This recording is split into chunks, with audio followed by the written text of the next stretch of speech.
Repenser à nouveau les bonnes stratégies de sauvegarde des zones humides afin d'assurer leur protection et de réduire leur vulnérabilité, c'est l'objectif de ce café scientifique. L'Agence béninoise pour l'environnement ABE reconnaît les efforts du gouvernement béninois pour restaurer les écosystèmes des zones humides, mais elle estime que des réflexions sont nécessaires pour évaluer les risques auxquels est exposé l'écosystème au quotidien.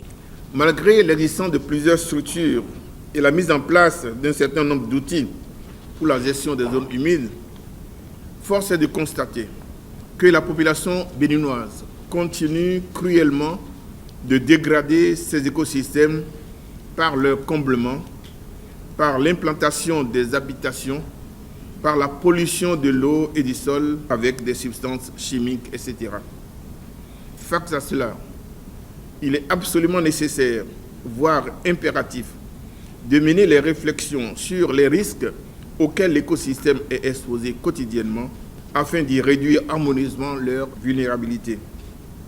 Pour ce faire, il s'agira pour nous de faire dans un premier temps un état des lieux, ensuite élaborer des ébauches de projets de prévention et de gestion afin de proposer des stratégies de prévention pour préserver ces zones humides des actions anthropiques. Il est urgent de restaurer les zones humides. C'est le thème retenu pour commémorer l'édition 2023 de la journée. Pour le représentant du ministre du Cadre de vie et du Développement durable, ce thème appelle à une synergie d'action. Ce thème en lien avec la décennie des Nations Unies sur la restauration des écosystèmes appelle à des actions communes pour une revitalisation et une restauration des zones humides dégradées.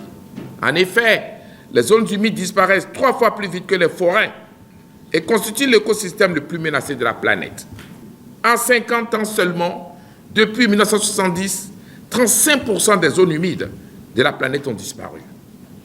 Les principaux moteurs de la perte de ces zones humides au Bénin restent les pratiques de l'agriculture non durable, l'exploitation des forêts et les industries extractives, en particulier minières, les impacts de la croissance démographique, y compris l'urbanisation et les migrations, les changements dans l'affectation des terres qui supplantent les considérations environnementales.